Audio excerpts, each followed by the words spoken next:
Bueno, además de los apagones, no hay agua. Y por eso, vecinos de Ejido y Acosta, en La Habana Vieja, salieron a protestar y cerrar la calle. Sin embargo, la respuesta del gobierno es más mano dura con la población, como si la gente tuviera la culpa de la ineficiencia estatal. Los que se pasaron años exigiéndole un espíritu autocrítico a los ciudadanos son los menos autocríticos del mundo y jamás reconocen tener la más mínima responsabilidad en el desastre que han creado. Una de las últimas amenazas es la de retirar la ciudadanía cubana a quienes les parezca por decreto, sin necesidad de un proceso judicial justo o alguno de ninguna clase al final, entregándole tamaña potestad, la última palabra, al ministro del Interior o al presidente, al señor Díaz-Canel, ¿no? En este caso. Hablaremos de ello y de mucho más. Muy buenas noches y bienvenidos a Fondo.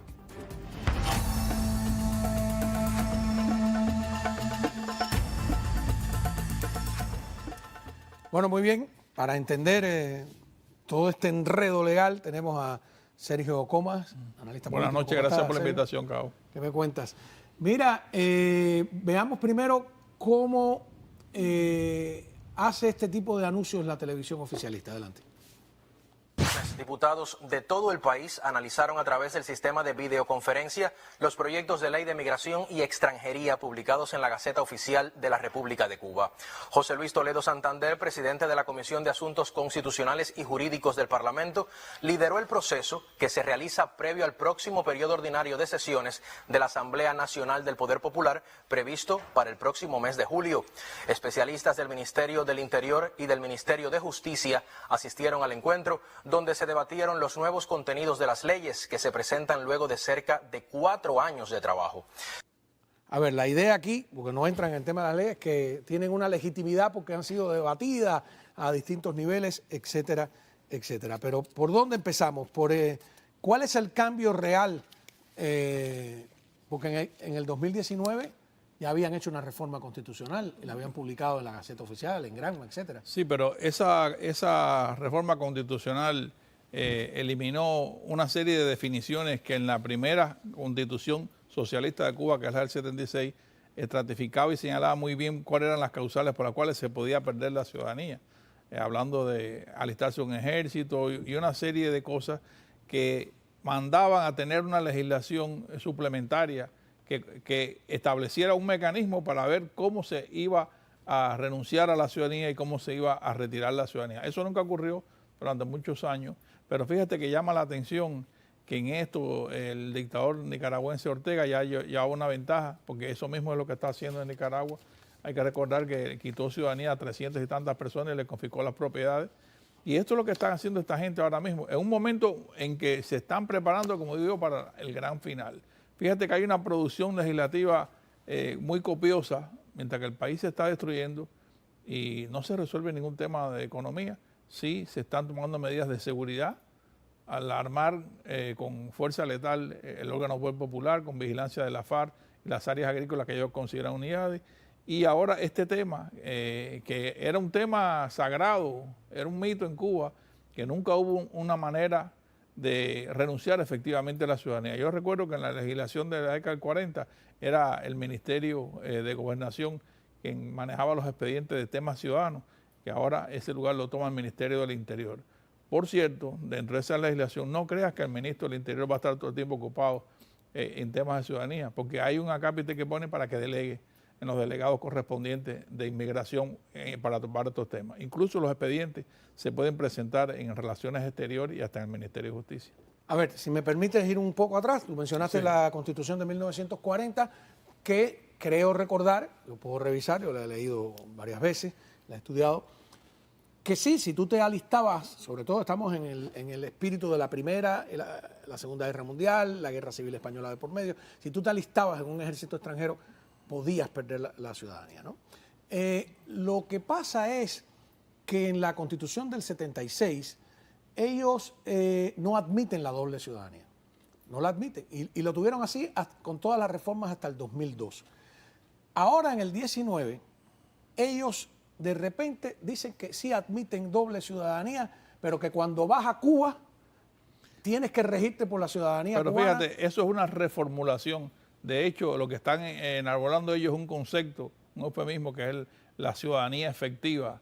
Como que solamente es efectiva la cubana cuando estás en Cuba y que no puedes entrar con ningún otro pasaporte. Ese precepto por años se ha mantenido, Cabo. Aunque tú quieras una ciudadanía cualquiera. Y el caso típico es la flexibilidad que ha tenido Cuba en la relación con España, donde hay más de 120.000 cubanos que son ciudadanos españoles y que se han alistado allí.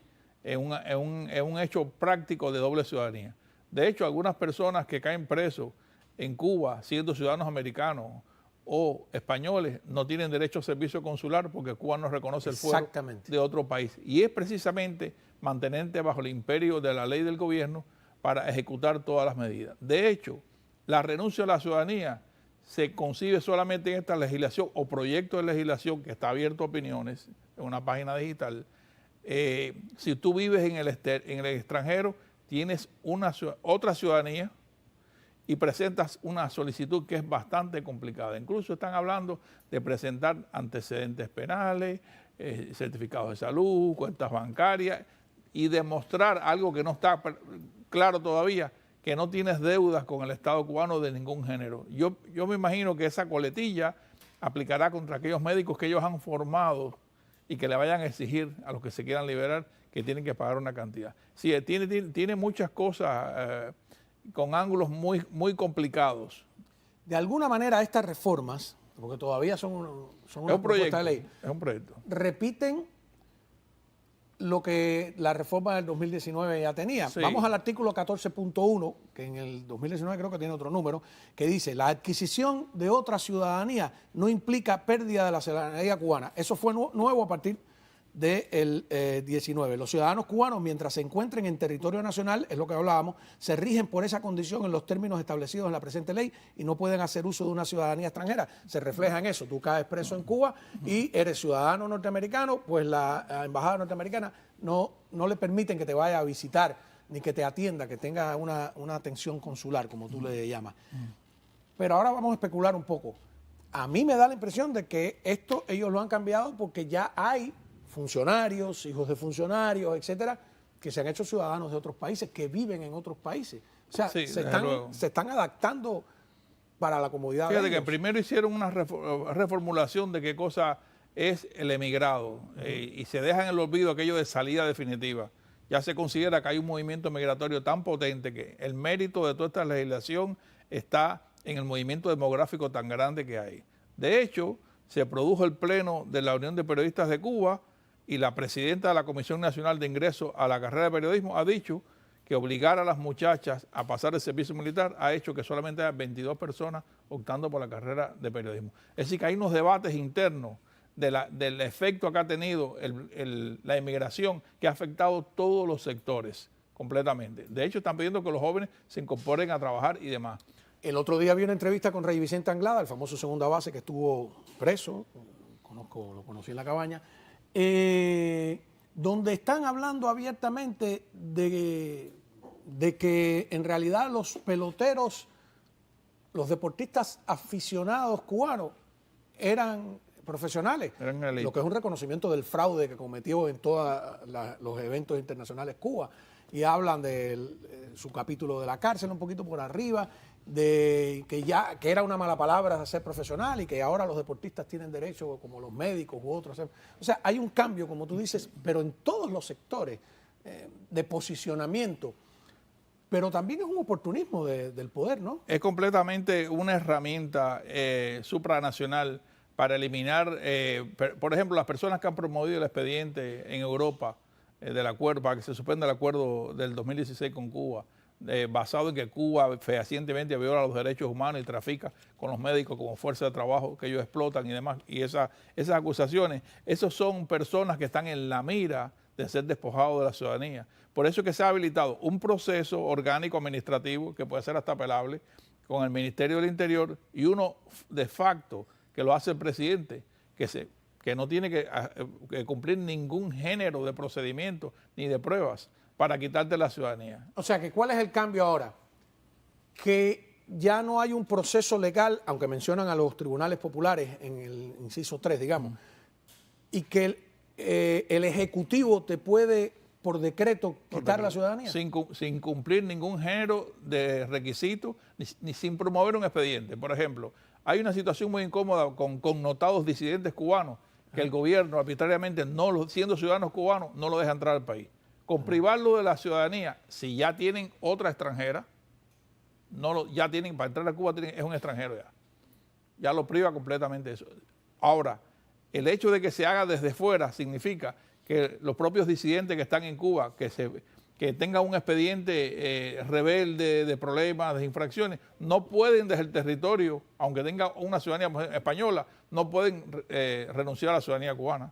Tuvieran que vivir afuera para hacerlo.